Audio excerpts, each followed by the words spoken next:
Welcome, everyone. I'm Grant Howard, and today at the head of the table is Ed Weigel, the CEO of Global Crossing Airlines, and to his right is Ryan Gopal, the Chief Financial Officer.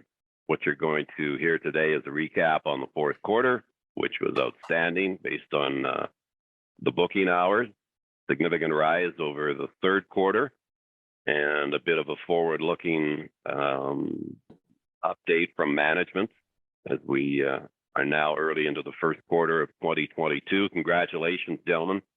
That was superb growth in the fourth quarter, and based on what was in this morning's news release, looks like 2022 could be one heck of a year. So with that, I'm going to turn it over to Ed Weigel, and please start the presentation. Thanks, Grant, for the introduction. Good afternoon, everyone.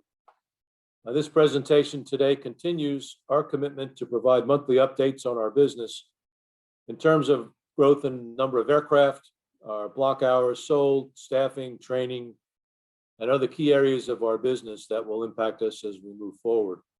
I'll make some general comments now before we get into the presentation.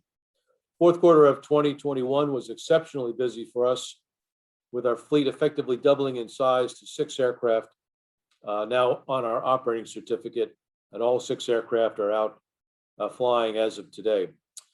This growth to 6 aircraft corresponded to the demand for our services and an expansion in both the breadth and depth of our clients' charter requests.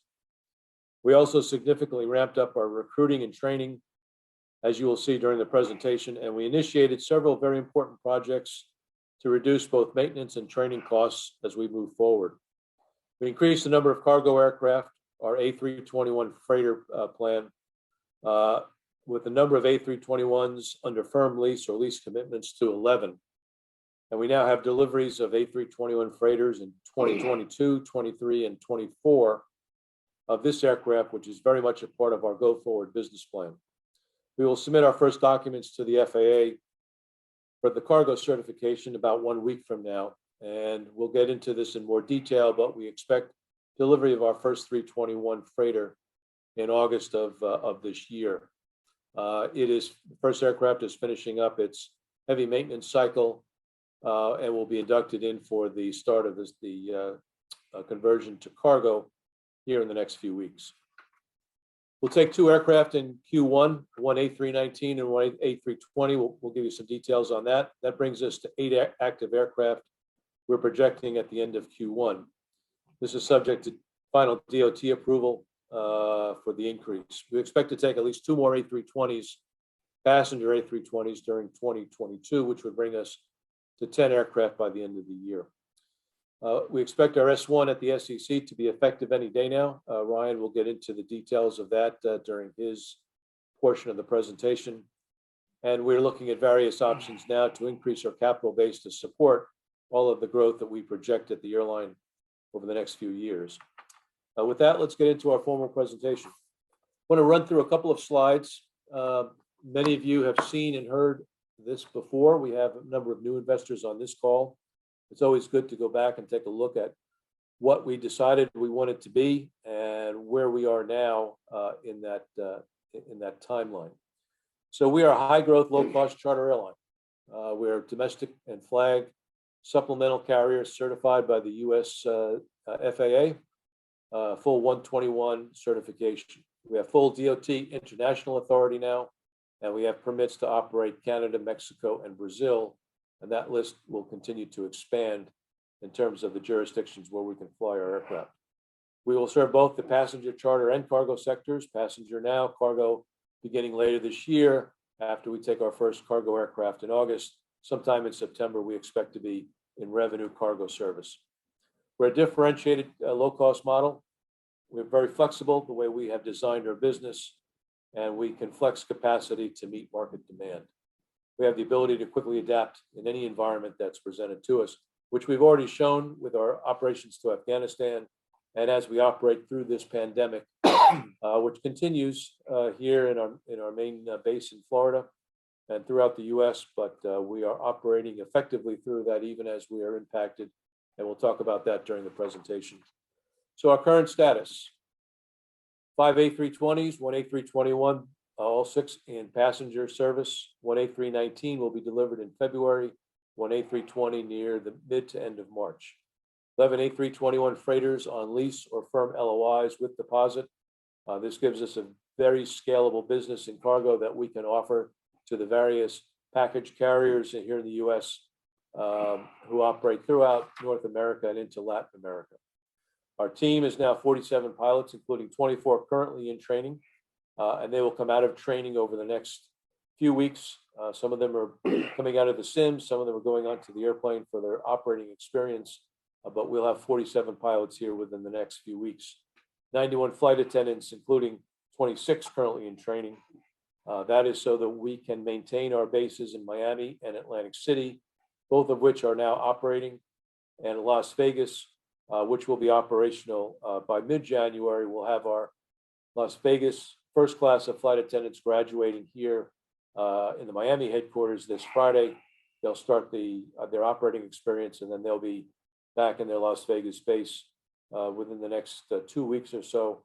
We have a number of West Coast charters that we have been bidding on and have been winning that business because of our ability to have crews based out west. So that strategy is starting to pay off for us both in Atlantic City and in Las Vegas. So again, we're a multi-flight contract based business. We look for clients where we can get a series of contracts from them. And in the case of both Cuba, where we have Havana Air that we operate for, we are providing 10 flights a week.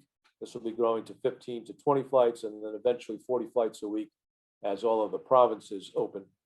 As well, into Santo Domingo, the Dominican Republic, we're now flying 3 flights a week, and that will grow to 5 or 6 flights a week over the next few months.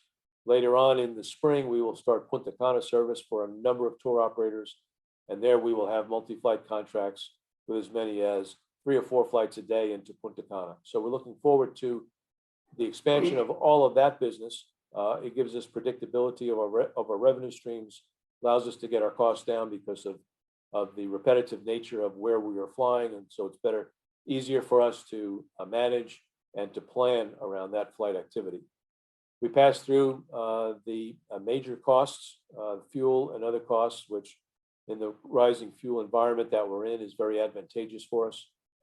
We are in high growth mode. We've got good margins, and the sectors that we provide our charters to, casinos, VIPs, tour operator flying, and other tours under multi-year contracts are largely shielded from the economic cycles that we typically see over the course of a few years. We are insulated from that to a large extent. We also will be working with the U.S. military and sport teams that typically are insulated from that in the sense that they have to fly, and they will fly. And the cargo operations that we will start later this year gives us a diversity of revenue streams and a hedge against the black swan events such as COVID. We noticed early on through the pandemic that those airlines that had the cargo capability and capacity were able to better get through the COVID pandemic because of that additional revenue stream that they had, and it proved to be a boon for many of them. We want to make sure that we are completely diversified so that we can adapt to anything that's thrown at us by the economic cycles.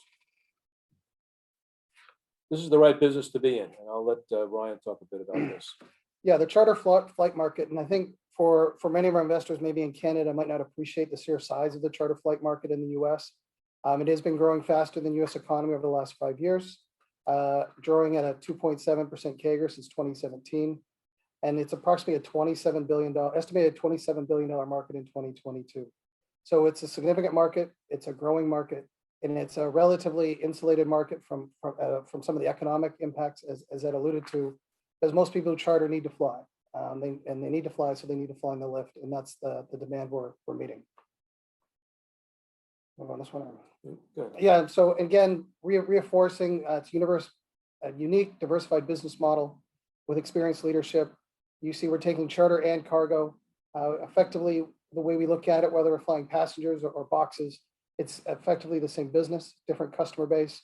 But we feel using our standard fleet of A320s, standard group of pilots, and leveraging our overhead, it allows us to create what we believe is a very profitable business and a high growth business. Yeah. And then combining for long-term success, you sort of look at where is the passenger traffic. As you can see, COVID has impacted on the passenger side. You look at Asia, Africa, and the Middle East and Europe. Domestically, it has recovered much faster. We believe we've seen that. If you go to US airports, you'll see it's incredibly crowded. On the flip side, we see the growth in the cargo business. The biggest areas being in North America. The overall industry is up 9.4%, but both are areas where we're well positioned to participate. Both are areas where we're well positioned to take advantage of the increasing demand. Sure. So again, we believe this is a recipe for success. The sum is the greater than the parts. I think if you look at other operators who do have a combined cargo passenger model, Atlas Air Worldwide and ATSG are trading at all-time highs. Sun Country with its mix of scheduled passenger and ACMI with Amazon. We use this metric a lot. They have a market cap of around 1.65 billion on 43 aircraft, which translates to an estimated 42 million of equity value per aircraft. With 6 aircraft currently operating, Global X would be worth around 250 million using that comp. We're obviously not at that number today. This also doesn't factor in the 2 planes coming in Q1 and the additional 5 planes coming by the end of the year. So we believe the market is valuing airlines such as ours at a certain rate.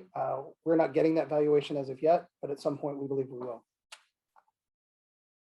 So just to elaborate a bit on the fleet plan, and we presented this slide the last presentation in December, but I think it's worth revisiting given the growth.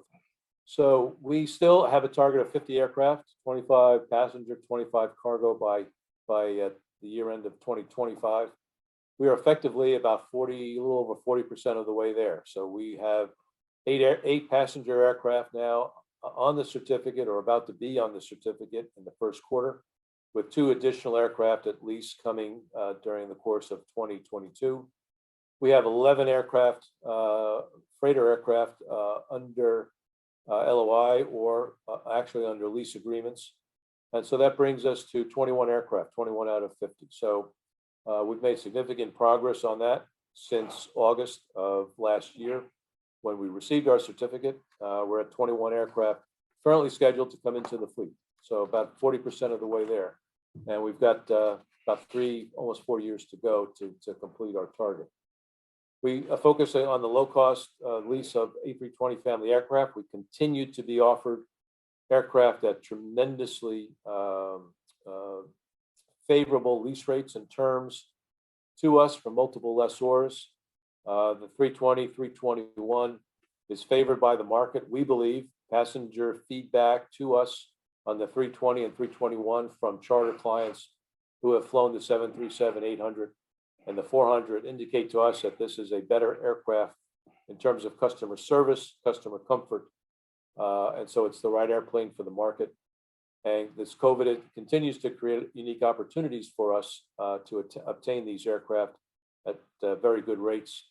We have no order book for airplanes, and our increase in growth in aircraft is based purely on demand. So we can ramp up more quickly if need be, depending upon the opportunities. We can stay flat if we enter a period of flat growth in the economy or in charter markets. We don't anticipate that, but we have the flexibility to tailor our aircraft acquisitions to the specific economic environment that we're in. In our training pipeline, which is absolutely critical to us, which goes hand in hand with acquiring aircraft, is our training pipeline.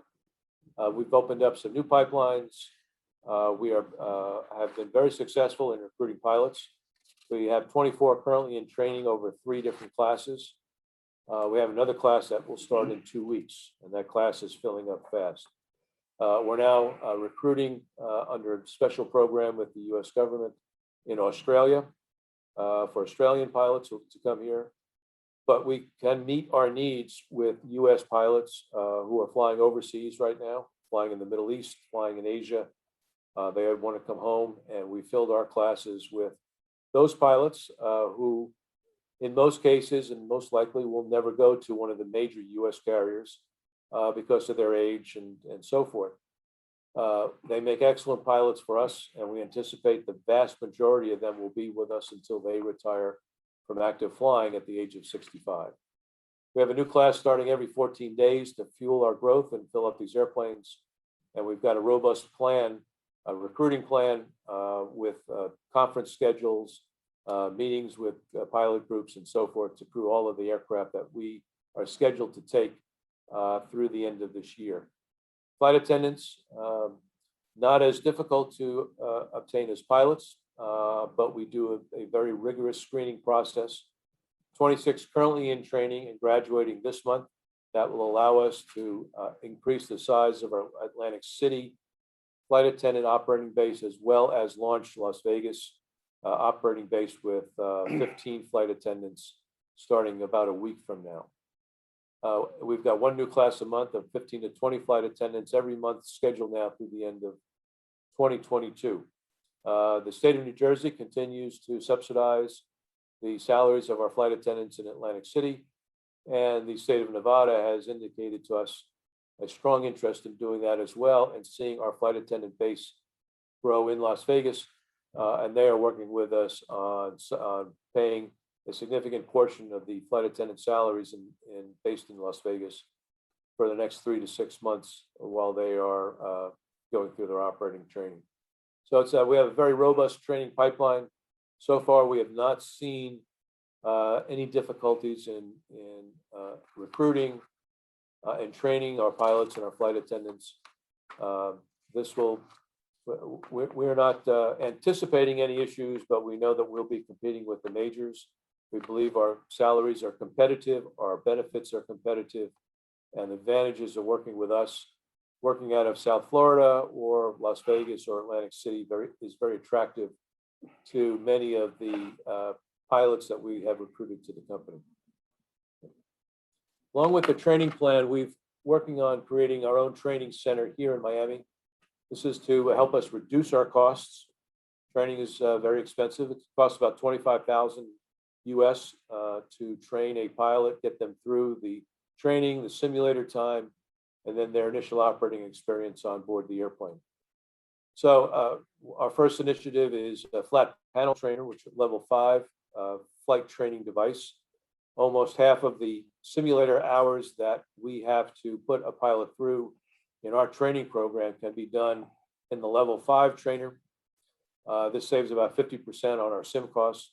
Full flight simulator costs about $400 an hour. This level 5 costs us a little under $200 an hour to operate. So we will see an immediate reduction in costs when this FTD or flight training device is delivered to us in April of this year, fully operational in May. We received almost 100% financing on this flight training device based on our business plan and our current capital structure and our balance sheet. So we're very happy and pleased that this equipment will be online with us sometime in the second quarter of this year. As well, we developed and built a couple of for in-house use door trainers and exit wing trainers for our A320 and A321 fleet. These are being shipped to us now. They're fully built. They'll be located in one of the training centers here in Miami alongside of the flat panel trainer. So all of our flight attendants will go through a standardized door trainer that'll be located here in Miami. This will reduce our costs by about $100,000 to $150,000 a year by having this capability in-house. Seems like small dollars, but small dollars add up. And the more we train, the more cost savings that we will have. And we anticipate we'll need a second level 5 flat panel trainer or flight training device probably by the end of this year. And we may need a second in-house door trainer because of the flow of flight attendants through our training center. On the maintenance side, we continue with the development of our Fort Lauderdale hangar facility. Our major partner is Oak Tree Capital. They have now gone out right after the first of the year with the RFP for the design and build of the facility. We have strong interest from 6 major construction companies in the U.S. to build this for us.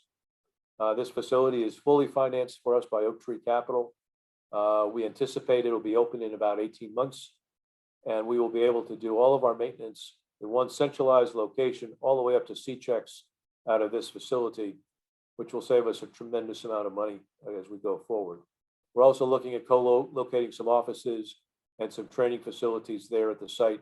This is still under development, and we're going back and forth with the architects and the financing source for the facility. But this will be a tremendous asset for us as we move forward to be able to perform most of our major maintenance at this facility. As well, we've signed a deal with JET.V, one of the premier MRO and parts and component suppliers to the aviation industry. They're located, the main location here in South Florida. But we are embarking on a program with them to buy airframes, A320 airframes that are at their useful end of life. We buy them very cheaply for $1 million or so with JET.V. We harvest all the parts and components that we can. With repairs, the entire program for one airframe costs us about $3 million, and we reap about $6 million worth of parts, components, landing gear, APU, and so forth out of that airframe. So this is the first one. It is now, it has been identified. It's an ex-Air New Zealand airframe. It will start to be disassembled here in the next week or so, and we'll start to receive those parts here at our Miami headquarters facility within the next few weeks. And those parts are available for us to use on board our airplanes. This will, assuming that we can get 2 or 3 of these airframes and get those parts located on our shelf, this will save us tremendously. We believe each airframe will end up net saving us about $1.5 million to $2 million for each airframe in terms of parts and components. So obviously, we'd like to do a number of those to continue to drive our maintenance costs lower. Why now? Warren, why don't you take this? Sure. So as one of the questions investors will ask myself and Ed pretty much all the time is, your story sounds great. Why should we invest in you now? I think a couple points need to be made. Both the passenger and cargo volumes do have long growth runways. I think we've demonstrated that. As we see a legacy carrier struggle with cancellations and filling their schedule, we're seeing more and more customers turn towards operators like Global X to fill their flight needs. The S1 has been filed publicly. We filed an amendment to the S1 on Tuesday of last week. There were 3 questions as it relates to our exhibits, which we've addressed in that response. That's the last item. It's 3 exhibits out of 36, which implies the other 29 are fine. We will hope to get an answer from them any day, and once they do sign off on the exhibits, we can apply for effectiveness within 48 hours, and then explore an uplist to the NASDAQ in 2022. I think if you look at the valuation of other cargo passenger carriers, Global is likely underpriced. And I'd kind of go back to when we started in June of 2020, or 21, sorry, or 20, they're all blurred together. People, when they looked at investing in Global, the first bet they were making was, could we get certified? Does this team have the capability to get certified? And that was really the investment thesis. And I think we addressed that. And then it became, can you get planes? I think we've addressed that with the 6 planes we have in the certificate. And then it was, can you get the pilots to fly the planes? And as you can see, we have 47, of which half are in training right now. And then finally is, could you get the customers to fill the planes you have? And I think when we look at our results, and we'll go through that over the next couple slides, we've demonstrated a capability to do that as well. So as we continue to add planes, I think the psychology will be, at some point, people will believe we can do this. And if you believe we can do this, and I think we demonstrated an ability to do it, I believe our stock is well undervalued. And I would just look at the comps of the other carriers we mentioned and see how they're priced. And again, once we get to fundamentals, we're pretty comfortable in how people will look at our stock price. I think going into this is kind of the fleet. So we never miss an opportunity to show pictures of our airplanes. And we showed these the last time, we'll show them again. So 276 was our first aircraft, A320, 277, A321. Just doing yeoman's work on flying to Cuba and to some other locations. The passengers love the A321 because of the number of seats and the amount of cargo and personal baggage that we can take on board that airplane. Our clients love the airplane. And we're looking at least one additional A321 in passenger configuration that we would fly until it gets converted to cargo.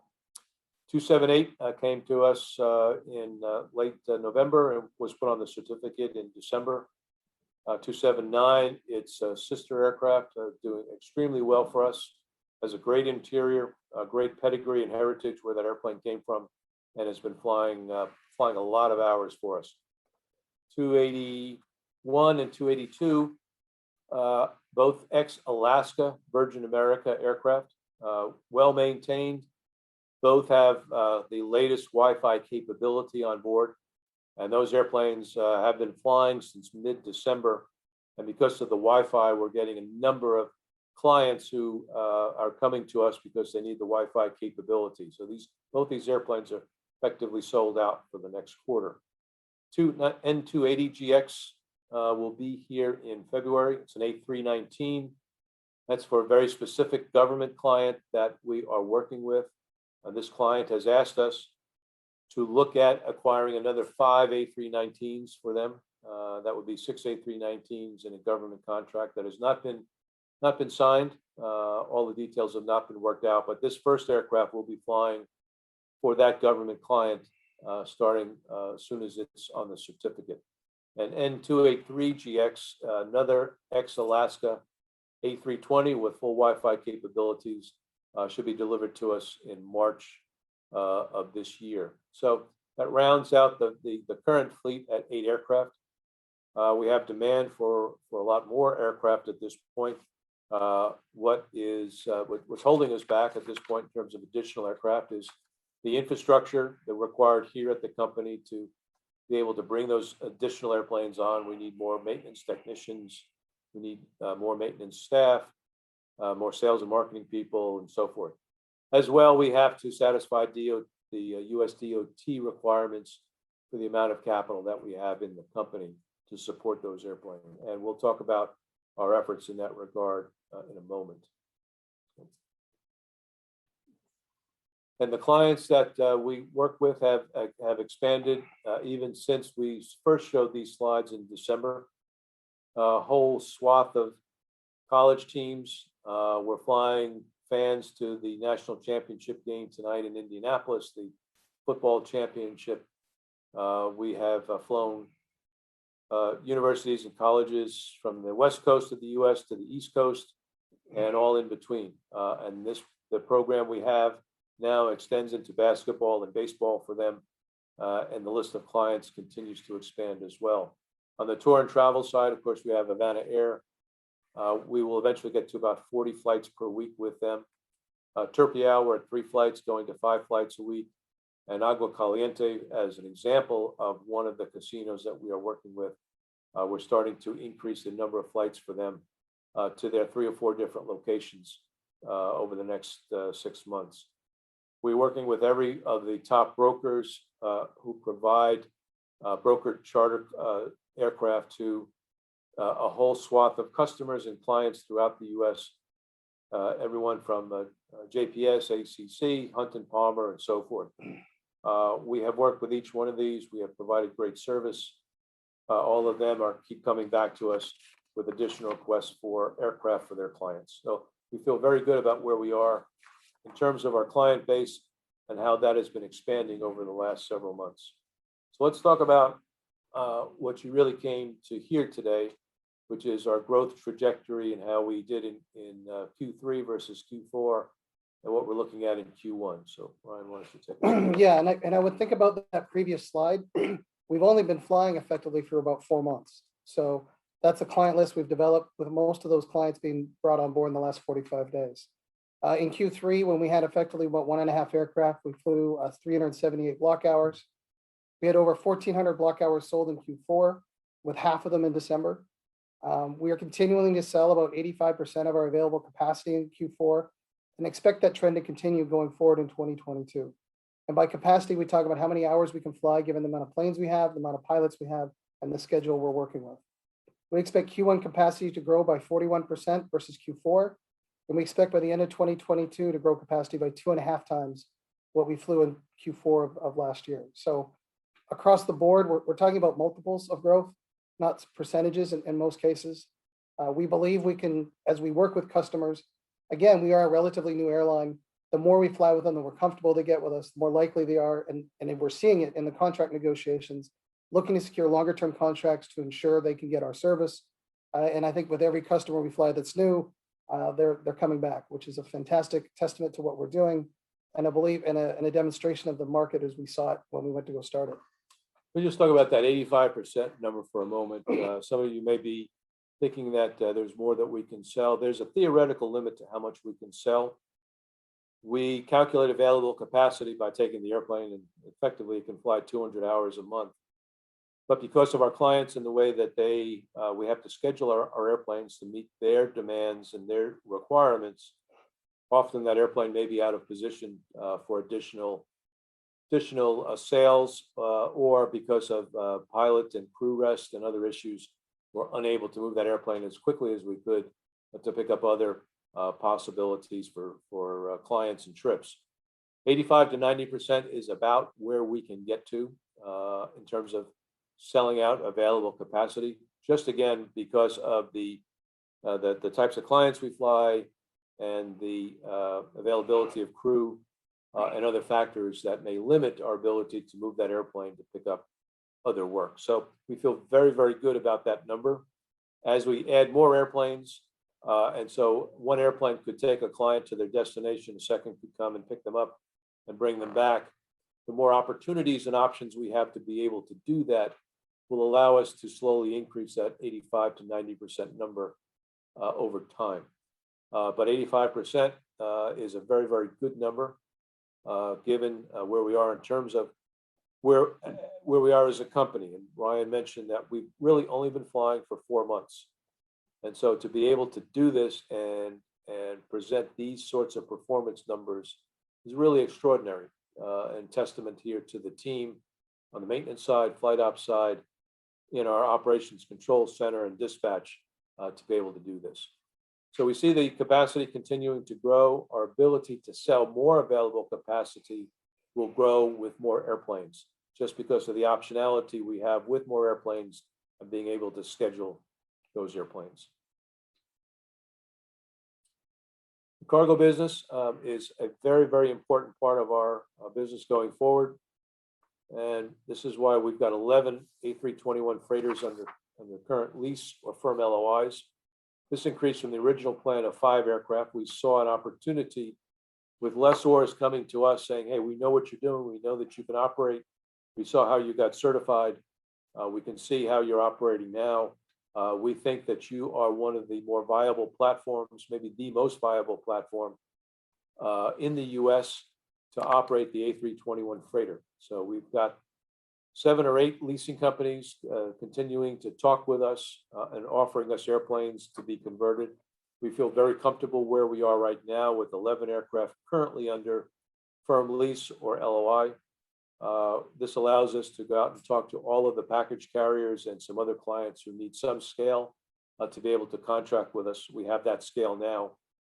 And the certification process with the FAA will start mid-January and will continue through until we take delivery of the aircraft in August. And we'll do proving runs with that airplane to be able to operate it in revenue service starting and projected to be in September of this year.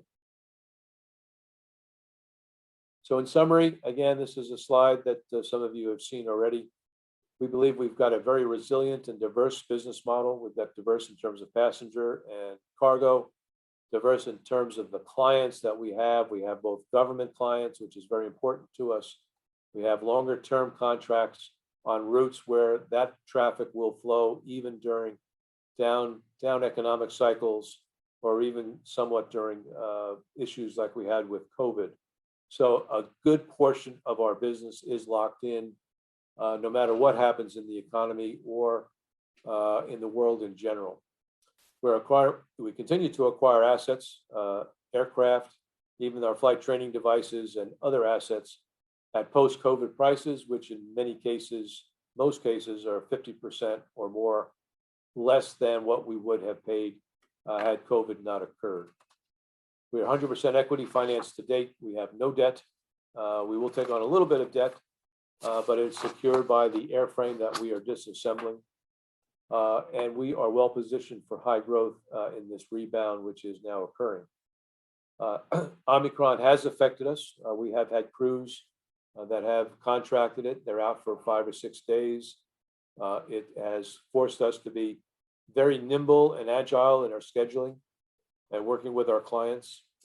We're not immune to this pandemic in any way.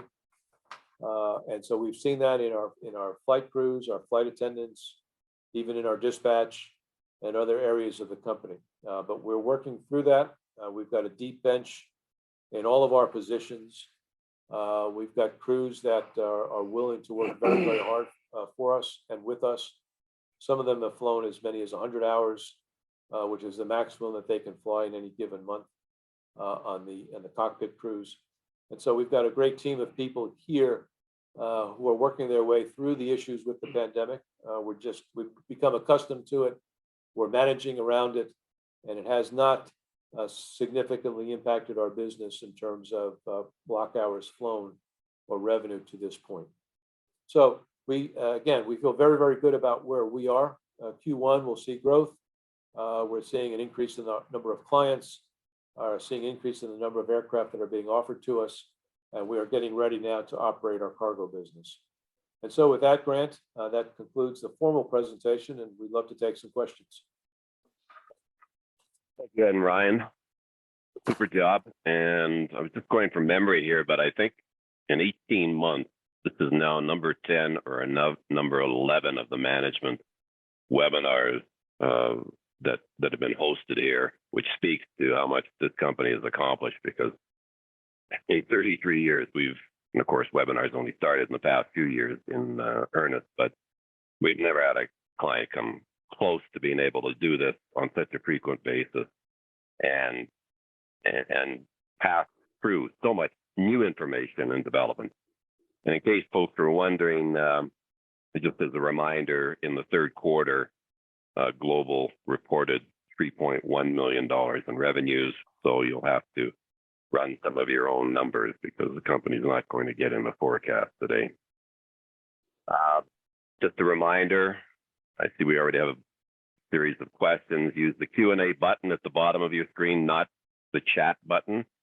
There were a couple of things that did come in, so I will start there. But again, not the chat button, use the Q&A button. First question, what is the break-even point percentage-wise for versus the hour utilization? That would be getting the financial forecast. Yeah, I think as we talk about the break-even point, we're doing such growth. I think on a steady state, there's a number of planes that it makes sense. We've always discussed, the 6 to 8 plane range, depending on the utilization of the month. But we're also growing at such a clip. We're not in the position that I think when we report Q4 numbers, it'll be a lot more constructive to have that conversation. Next one, it was mentioned about NASDAQ uplifts in 2022. When do you expect it? Q1, Q2, Q3? As of today, the process hasn't started. We as a company see to move to a more senior exchange is vital to our growth plans. The first hurdle, obviously, is an effective share registration statement. Once that's completed, we'll be in a position to start the process, working closely with our banking partners, determine when it would make sense to make that move. In the meantime, we're just focusing on our operations. Growing the company, we feel is the bet will increase and having a longer track record only serves to increase the probability of an uplisting and the value of an uplisting.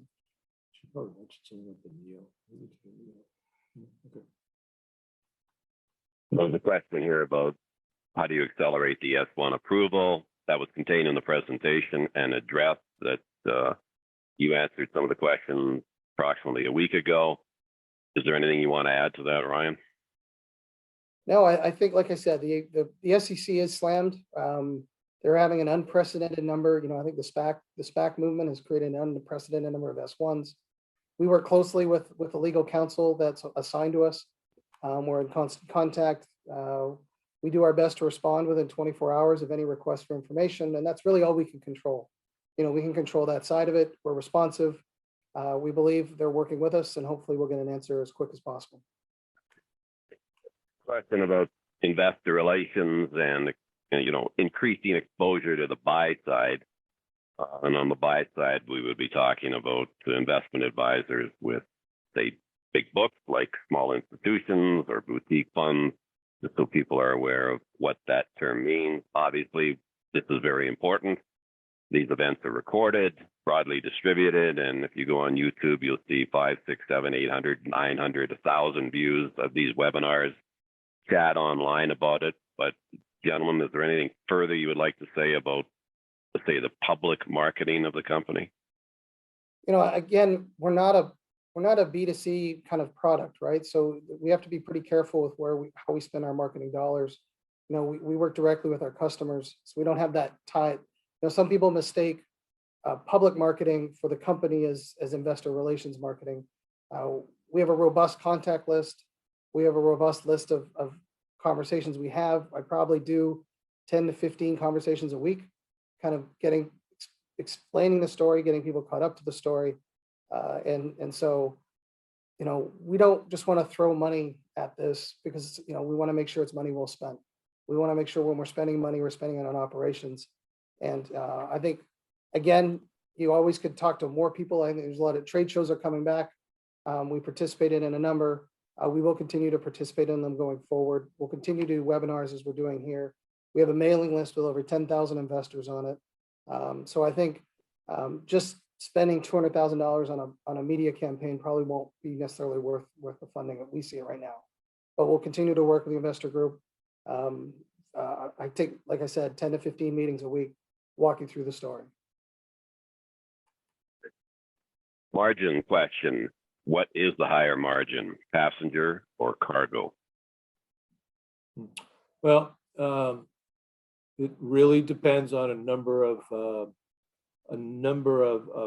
factors. So on the passenger side, margins vary a bit from anywhere from 8% up to over 20%. It depends upon the number of flights we get out of a particular contract. So the more flights in a particular contract, the margins tend to be smaller. Ad hoc or last minute charters tend to be very, very high. So we look to average out around 15% margin. We anticipate that the cargo side will be slightly higher than that. Even with the fact that the cargo operations will be on a multi-flight contract basis. We're not talking months, we're probably talking years out of some of those contracts. So overall, cargo slightly higher than passenger, but passenger, again, largely dependent upon the type of client and the number of flights that they're contracting for. Question about your headquarters. When are you planning to move in? We are looking at a number of different options. We're very, very cheap, and I will underline very, very twice, cheap space here at the Miami airport. That's the way we like to operate. I think we pay, what, $1 a square foot per month? Yeah, it's a third lower than anything else in Miami. Yeah, we're about 1/3 the cost of anything else in Miami, being here at the airport and in this space. So I'm not... But having said that, this building is slated to be demolished within 2 years, so we have to find another home. It could be that we will co-locate with the maintenance facility and build on top of that hangar or alongside, or we might co-locate or co-terminus, so we'll have an operation here in Miami, because Miami is a very, very important part of our whole network. And we have a lot of flights from here. So we may have the sales and marketing and the senior management here and locate all of our maintenance activities up the road in Fort Lauderdale, which is only about a 20 to 25 minute drive from here. So we haven't started thinking about real detailed planning on that. We do like office space that's cheap. We have it now, and we don't intend to give this up until the very last moment, until we have to move. Next question, and I am not attesting to the validity of these numbers. I'm just going to read the question. If we look at the average daily airplane utilizations of your competitors, Sun Country, Spirit, Frontier, over Q3 21, they range from 7 to 10.6 hours.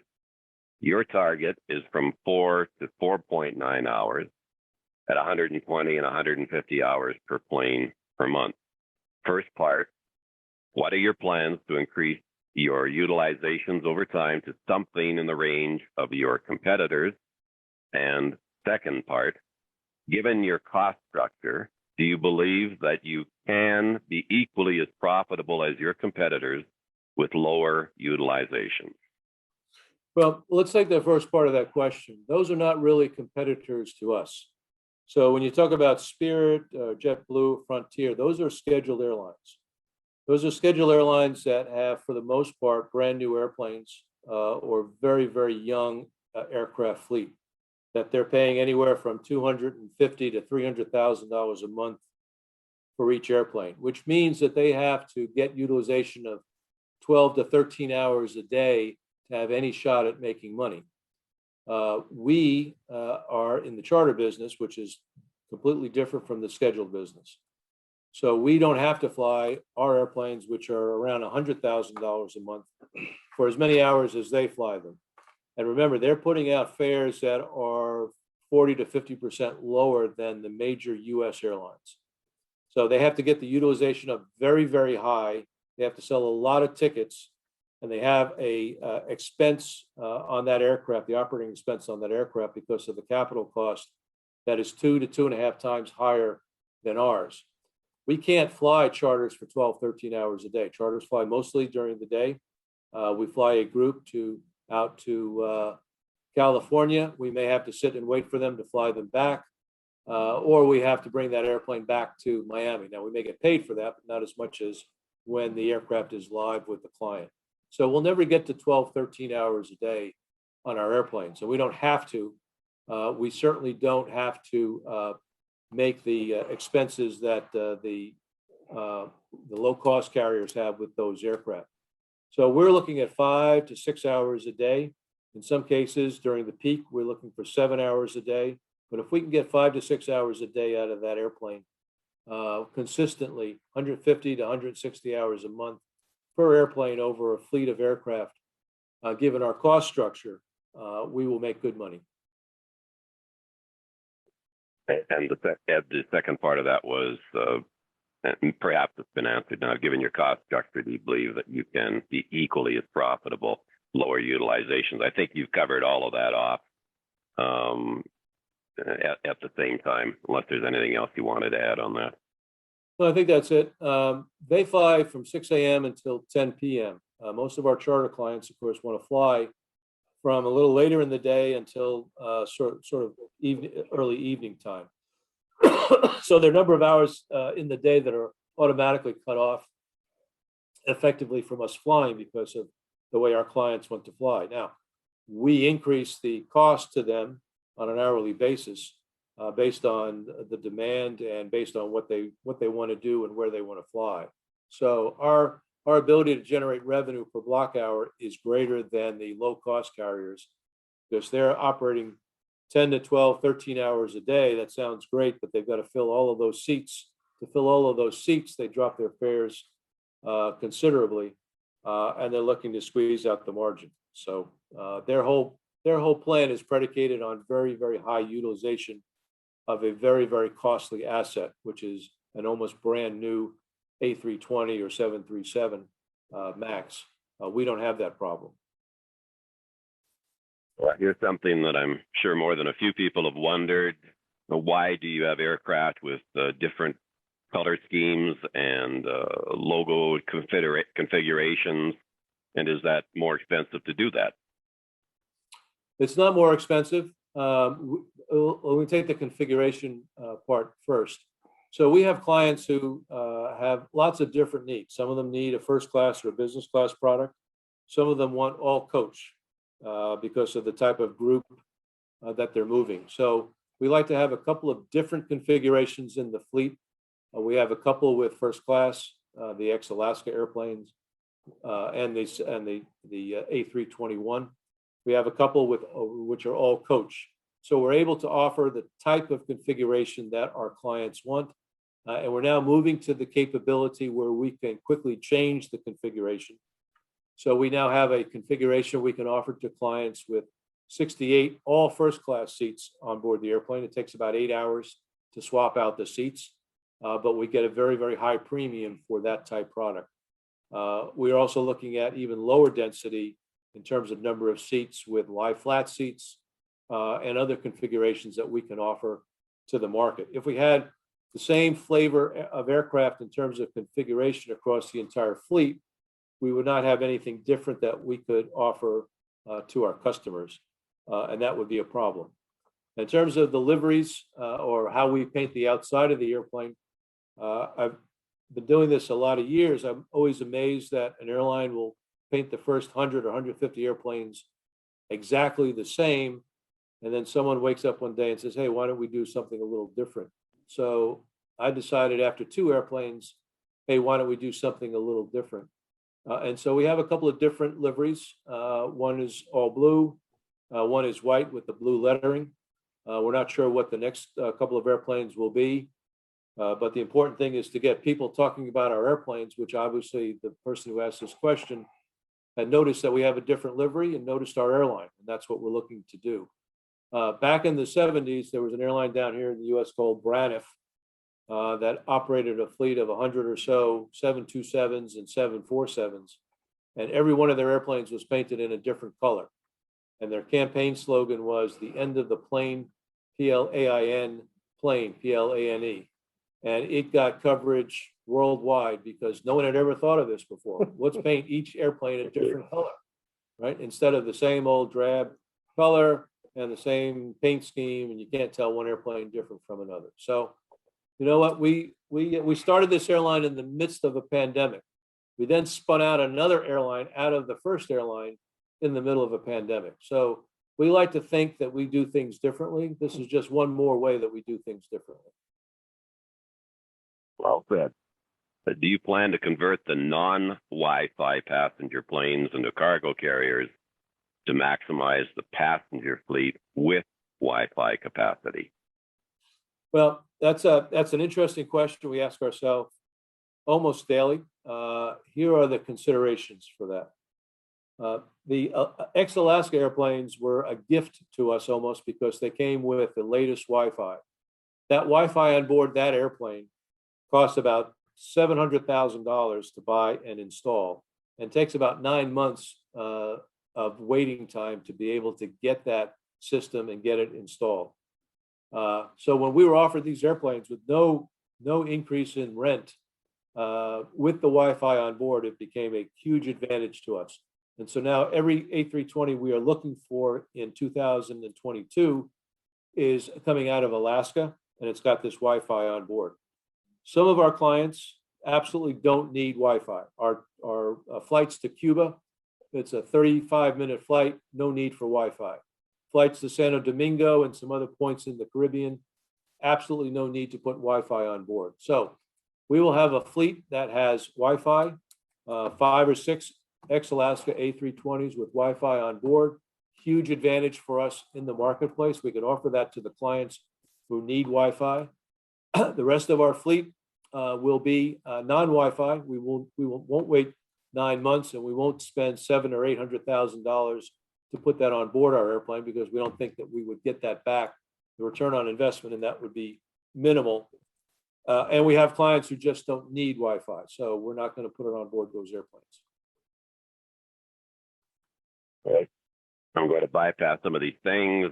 Questions about profitability, timing on a NASDAQ uplisting, and that has all been addressed. Quick question about who's currently running the social media platform for Global. You're doing that in-house? We are doing that in-house.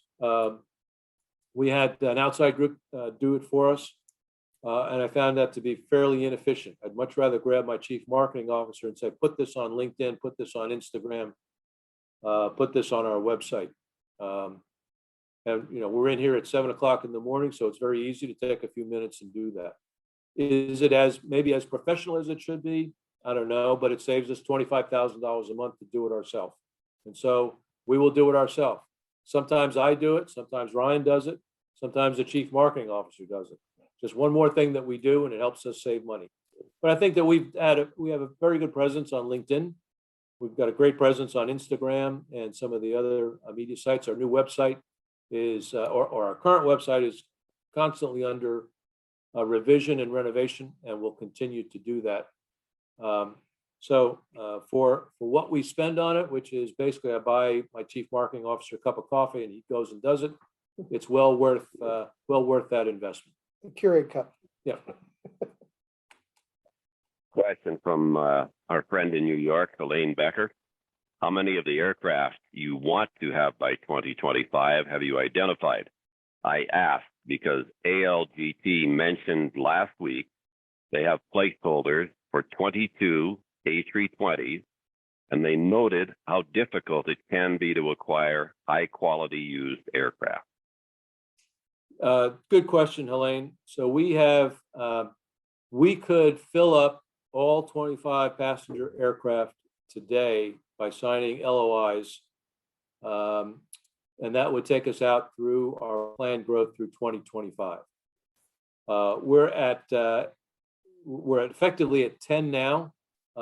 We have another 5 aircraft that we are looking at coming out of Alaska. That would bring us to 15. And we have another 300 or so proposals on our desk from various leasing companies for additional aircraft. We are actually slowing down just a little bit because we think the price of NEOs, which is the new version of the A320, some of those NEOs are now coming up on their 6 to 8 years with their original lessee, and they're now being offered to us at very, very interesting prices. And with the increased rise in the price of oil, we are looking at the possibility of taking used NEOs after we take on these 10 or 15 older A320s. So we're looking at that possibility, but if we wanted to today, we could fill up our entire used aircraft order book of all 25 airplanes within a week from today. We're being offered from lessors as many as 5 or 6 aircraft in one transaction. They like our story. They see what we're doing. They see how we're able to put these airplanes on the certificate, and so we don't see any real loss of optionality for us in terms of acquiring aircraft. Now, Maury may be talking about that at Allegiant because he's looking for certain types of certain type of A320, certain characteristics on it. And of course, Maury likes to spend money even less than I like to spend money. So that may reduce the number of options that he has. But as of now, we don't see any impediment to us getting to the 25 airplanes on good deals favorable to us and locking those airplanes up over the next year.